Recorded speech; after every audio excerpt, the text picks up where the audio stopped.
sinyalemen yang kurang baik menurut saya, yakni terkait dengan huruf G. Kita bisa lihat organisasi Freemasonry memiliki logo dengan huruf G.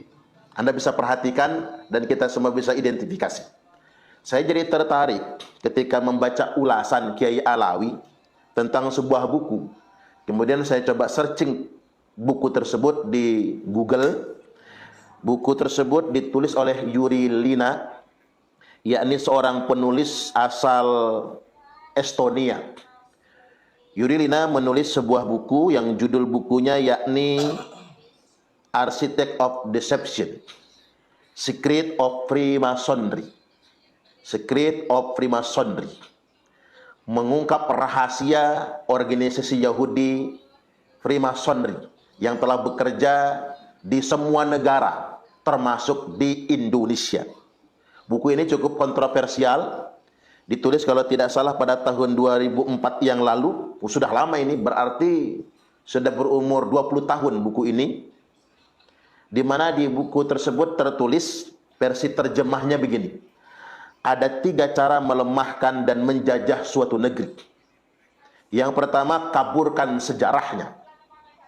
Pantas sekali kalau Bung Karno berpesan jas merah, jangan sekali-kali melupakan sejarah. Karena sebetulnya bangsa yang tidak pernah melupakan sejarah dan menjaga sejarahnya, itulah bangsa yang kuat. Tapi sebaliknya, bangsa yang sejarahnya sudah berhasil dikaburkan, maka alamat bangsa itu akan terjajah. Inilah strategi Belanda dalam menguasai Indonesia, termasuk strategi Yahudi dalam menguasai Palestina, termasuk menguasai negara-negara yang akan mereka kuasai. Hari ini kita menyaksikan fakta betapa sejarah bangsa Indonesia sudah dikaburkan. Ada pengaburan sejarah, ada pembelokan sejarah, di mana secara kebetulan kelompok-kelompok yang sengaja membelokkan sejarah ini punya plat G. Kemudian yang kedua, di buku tersebut tercatat, hancurkan bukti-bukti sejarah bangsa itu hingga tidak bisa diteliti dan dibuktikan kebenarannya. Dulu Belanda juga begitu, menghancurkan sejarah bangsa. Arsip-arsip di kerajaan leluhur kita dihancurkan, dibakar semua. Kalaupun ada yang tersisa, dibawa, diangkut ke Belanda. Kita pernah sangat menderita dijajah Belanda. Bukan cuma kita menderita dijajah, tapi sejarah bangsa kita dibelokkan, dimusnahkan oleh Belanda. Catatan-catatan arsip-arsip dibakar mereka semua. Kalaupun ada yang tersisa, dibawa ke Belanda sana. Dan hari ini juga kita dihadapkan dengan pembelokan sejarah tersebut. Jadi anak keturunan kita nanti tidak bisa meneliti lagi. Maka hari ini ada sekelompok ulama Nusantara yang berusaha menjaga sejarah bangsa Indonesia dari pembelokan-pembelokan. Itu semua semata-mata demi anak cucu kita, agar mereka tidak kemudian dimasuki oleh sejarah yang sesat atau yang sengaja disesatkan atau disimpangkan. Kemudian strategi yang ketiga, putuskan hubungan mereka dengan para leluhur dengan mengatakan jika leluhur itu bodoh dan primitif. Itu kan yang digambarkan oleh Belanda dan berbagai macam film-film kolosal yang menggambarkan leluhur kita itu primitif, dengan berbagai macam cerita yang dibumbui khurafat dan lain sebagainya. Dan ini semua kita alami di masa sekarang ini, di mana leluhur bangsa kita kemudian coba dinasabkan kepada klan tertentu, termasuk kemudian Wali Songo dianggap tidak ada. Ada juga yang membangun pernyataan, misalnya ini terang sekali, bahkan sempat tersebut oleh saudara kita UAS, kalau tanpa habaib bangsa Indonesia ini masih nyembah pohon, nyembah batu.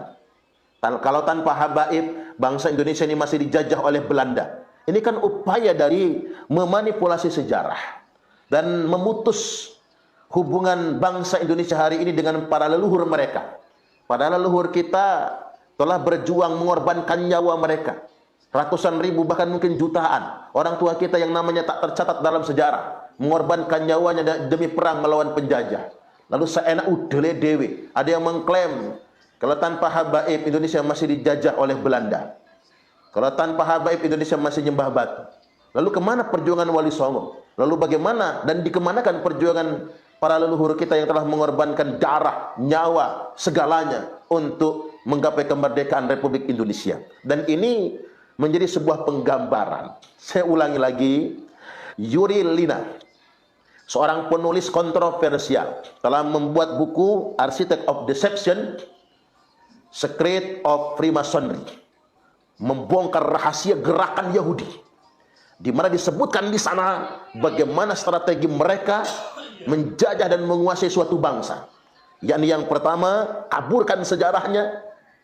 Yang kedua, hancurkan bukti-bukti sejarah bangsa itu hingga tidak bisa lagi diteliti dan dibuktikan kebenarannya. Dan yang ketiga, putuskan hubungan mereka dengan para leluhur dengan mengatakan jika leluhur mereka bodoh dan primitif.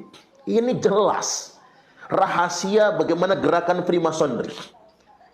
Yang logonya saja platnya G. Ada apa dengan plat G? Ada apa dengan grup haplogrup G sampai sedemikian rupa? Ya, saya juga tertarik dengan sebuah player yang dibagikan. Ini quotes dari yakni Brigjen Pol Raden Ahmad Nur Wahid, atau yang lebih dikenal dengan sebutan Gus Jenderal. Gus Jenderal mengatakan, waspadalah 3 strategi kelompok radikalisme dalam menghancurkan Indonesia. 1. Mengaburkan, menghilangkan, bahkan menyesatkan sejarah bangsa. 2. Menghancurkan budaya dan kearifan lokal bangsa Indonesia. Dan yang ketiga, mengadu domba di antara anak bangsa dengan pandangan intoleransi dan isu sara. Kembali lagi bahwasanya ini kan bagian dari sebuah strategi ingin menguasai Indonesia. Nah, kita sebagai bangsa yang besar dengan jumlah penduduk sampai 270 juta jiwa, dengan sebuah semboyan Bhinneka Tunggal Ika, berbeda-beda tapi tetap satu jua. Karena kita bangsa yang besar, karena kita bangsa yang kaya, jangan mau sejarah kita dibelokkan orang. Saya mau menggunakan kata sederhana lah, peplongoan. Kalau Rocky Gerung menggunakan kata dungu agar orang mudah menangkap apa yang hendak ia sampaikan, saya menggunakan kata peplongoan. Kita nggak boleh peplongoan. Ada sejarah bangsa kita disimpangkan. Kemana tokoh-tokoh bangsa kita? Kemana kemudian orang-orang yang digaji oleh negara? Yang mereka semua menikmati kekayaan alam, kemudian mendapat sharing profit dalam bentuk gaji sebagai aparatur sipil negara. Ini saya langsung tembak ini. Orang-orang yang digaji oleh negara, yang digaji oleh rakyat Indonesia, Anda adalah pelayan bagi rakyat, bekerja untuk rakyat. Jangan peplongoan. Ada orang yang kemudian menyimpang ke sejarah bangsa, menang baik.